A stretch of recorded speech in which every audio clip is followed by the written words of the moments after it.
માધોપુર ગામે મેળા ગ્રાઉન્ડમાં નાના ધાર્મિક સ્થળ પર દબાણ કરવામાં આવેલા હતા, જેના અનુસંધાને તાલુકા વિકાસ અધિકારી પોરબંદર માધોપુર ગ્રામ પંચાયતની રૂબરૂ મુલાકાત દરમિયાન આપવામાં આવેલ સૂચના મુજબ માધોપુર મેળા ગ્રાઉન્ડમાં આવેલા દેખીતા દબાણ સ્વતરે દૂર કરવા સૂચના કરી દેવામાં આવી। માધોપુર ગામે મેળા ગ્રાઉન્ડમાં નાના ધાર્મિક સ્થળ પર દબાણ કરવામાં આવેલા હતા, જેના અનુસંધાને તાલુકા વિકાસ અધિકારી પોરબંદરના પત્ર 5 જમન વશી 298/2025 તારીખ 5/3/2025 થી માનનીય કલેક્ટર પોરબંદરની તારીખ 4/3/2025 ના રોજ માધોપુર ગ્રામ પંચાયતની રૂબરૂ મુલાકાત દરમિયાન આપવામાં આવેલ સૂચના મુજબ માધોપુર મેળા ગ્રાઉન્ડમાં આવેલા દેખીતા દબાણ સ્વતરે દૂર કરવાની સૂચના કરી દેવામાં આવી હતી।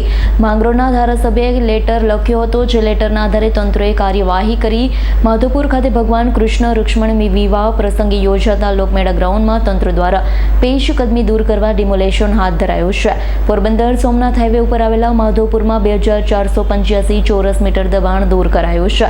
અંદાજે રૂપિયા 1 કરોડની સરકારી જમીન હનુમાનમઢી વિસ્તાર અને મેળા ગ્રાઉન્ડમાંથી દબાણ દૂર કરતું પોરબંદર જિલ્લા તંત્ર પોરબંદર જિલ્લા વિકાસ અધિકારીની સૂચના અને માર્ગદર્શનથી તાલુકા વિકાસ અધિકારી અને તેમની ટીમ, જિલ્લા પંચાયતની ટીમ સહિત ગ્રામ પંચાયત સરપંચ, રેવન્યુ મંત્રી સહિતનો કાફલો હાજર રહી રૂપિયા 1 કરોડની કિંમતની 2485 ચોરસ મીટર જગ્યા ઉપર ડિમોલેશન કરાયું છે।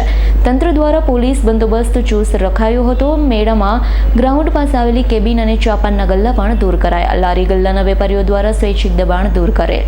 પરેશ નિમાવતનો રિપોર્ટ, S9 ન્યૂઝ, માધોપુર।